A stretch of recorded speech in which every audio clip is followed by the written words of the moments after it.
1947 پاکستان آزاد ہوا تھا. مجھے معاف کرو، میں جرت اور جسارت سے یہ بات کہتا ہوں، کوئی آزادی نہیں ہے. کون سا آپ کا محکمہ آزاد ہے؟ کون سی آپ کی چیز آزاد ہے؟ آپ لالی پاپ دے رہے ہیں اپنے آپ کو. انڈیا میں نمازیں ہم نہیں پڑھتے تھے، آج انڈیا کے لوگ نمازیں نہیں پڑھ رہے، قرآن نہیں پڑھ رہے، حج نہیں کر رہے، مسجد مدرسے نہیں آباد، کروڑوں مسلمان یہ کام کر رہے ہیں. ہم بھی یہاں پر اتنی پر اکتفا کر کے بیٹھ گئے. فرق کیا ہوا؟ میرے تیرے 10 لاکھ بزرگوں نے اس ملک کی جڑوں میں اپنا خون دیا تھا. کس لیے دیا تھا؟ کیا مقصد تھا اس قربانی دینے کا؟ ملا کو جو مسجد میں ہے سجدے کی اجازت، ناداں یہ سمجھتا ہے کہ اسلام ہے آزاد، اس کا نام آزادی نہیں. بدتر غلامی کے اندر ہم دھسے ہوئے 75 سالوں سے.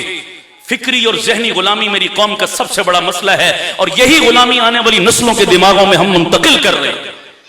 کسی نے بہت خوب کہا تھا، وطن تو آزاد ہو چکا ہے، دل و دماغ ہیں غلام اب بھی، پیے ہوئے ہیں شراب غفلت یہاں کے خاص و عام اب بھی. میرے بے خانہ وطن کا وہی پرانا نظام اب بھی، کسی پہ شراب کہن ہے جائز، کسی پہ پانی حرام اب بھی. غلط ہے ساقی تیرا یہ نعرہ، بدل گیا ہے نظام محفل، وہی شکستہ سی بوتلیں ہیں، وہی بوسیدہ سے جام اب بھی. وہی کچھ ہے، کچھ نہیں بدلا.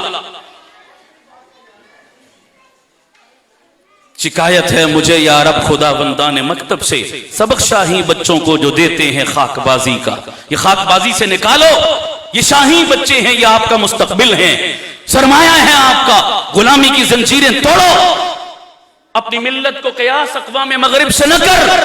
خاص ہے ترکیب میں قوم رسول ہاشمی. ہم خاص ہیں، ہم عام نہیں ہیں، ہم باقیوں سے یونیک اور منفرد ہیں. ہم نے اپنے آپ کو ان گوروں سے کمپیریزن کرنا شروع کر دیا. کیا ہے گورا؟ کیا ہے ان کی تہذیب؟ اللہ ہمیں اپنے کلچر، اپنی تہذیب، اپنے دین، اپنے وطن، اپنی قومی زبان پر فخر کرنے کی توفیق عطا